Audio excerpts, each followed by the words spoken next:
Alright guys, welcome back to your 5th C++ tutorial, and in this tutorial, since we now have the knowledge of variables within C++, let's put that knowledge to use. So let's go ahead and make 3 variables right now, but I'm going to be making them a little bit different than before. So in the last tutorial, we had a variable like a, and you set it equal to a value like 54. Simple enough. But I want to tell you guys that whenever you first create a variable, you have the option of assigning the value then or assigning the value later on, such as a equals 54. This is perfectly fine and you can do it this way. So whenever you first create a variable and you don't assign the value, this is called declaring the variable. Declaring is just another name for creating the variable. So let's go ahead and create 3 variables. And by the way, I'm going to be making a basic computer program where the user enters 2 numbers such as like 2 and 3, and the computer is going to add them together and it's going to give them the answer, which would be 5. So int a, I'm going to have a variable called a, and I'm going to have another variable called b, and what we're going to be doing is we're going to be calculating the sum, or in other words, when you add the 2 numbers together, the answer of that, and storing it in a variable called sum. So we don't have any of the values yet, so that's why we can't fill them in. The user is going to be entering the values for us. So the first thing we want to make in this program is just a little prompt on the screen to tell the user to enter a number. And we do that using cout, and we just write enter a number, Haas. And then let's go ahead and write new line. And now we need a way for the user actually to input information from their keyboard. So here's a neat little thing I can tell you. Cout took information from your computer and output it to the screen.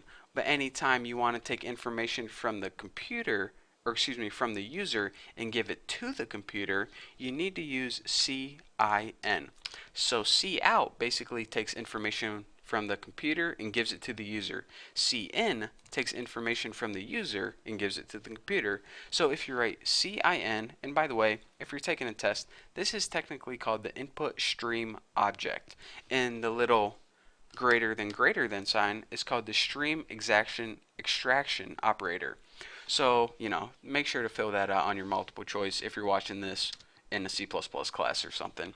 So anyways, you can see that this is different from the cout for 2 reasons. First of all, it's cin instead of cout, and also your arrows face the opposite way. That's because you're giving information to the computer instead of the computer giving information to you. So now what we can do is we're going to enter a number, and whatever number we're enter, we need to give it a place to store that number. Well, we already have a variable right here, so let's go ahead and use that and use the variable a. So check this out. It's going to allow us to enter a number, and whatever number we enter, it's going to be stored in the variable a. So for example, if we enter the number 3, a is going to be equal to 3. Simple enough. So now that we have that variable taken care of, we basically need to do the same thing again with the other variable b. So cout, we'll say enter another number, and just go ahead and we'll just make a new line to make the program easier to read, and use that cin again.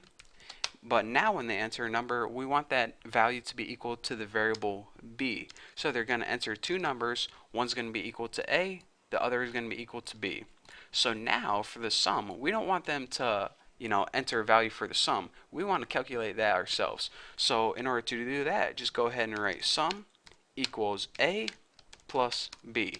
And now what our computer program is going to do is it's going to say, all right, I'm going to grab I'm going to grab the value you put in for a, and I'm going to grab the value you put in for b, and I'm going to calculate that, and I'm going to store that in the variable sum. So for example, if you wrote 10 and 15, it's going to say, all right, grab 10, grab 15, calculate the sum of it, which is 25, and store it in a variable called sum.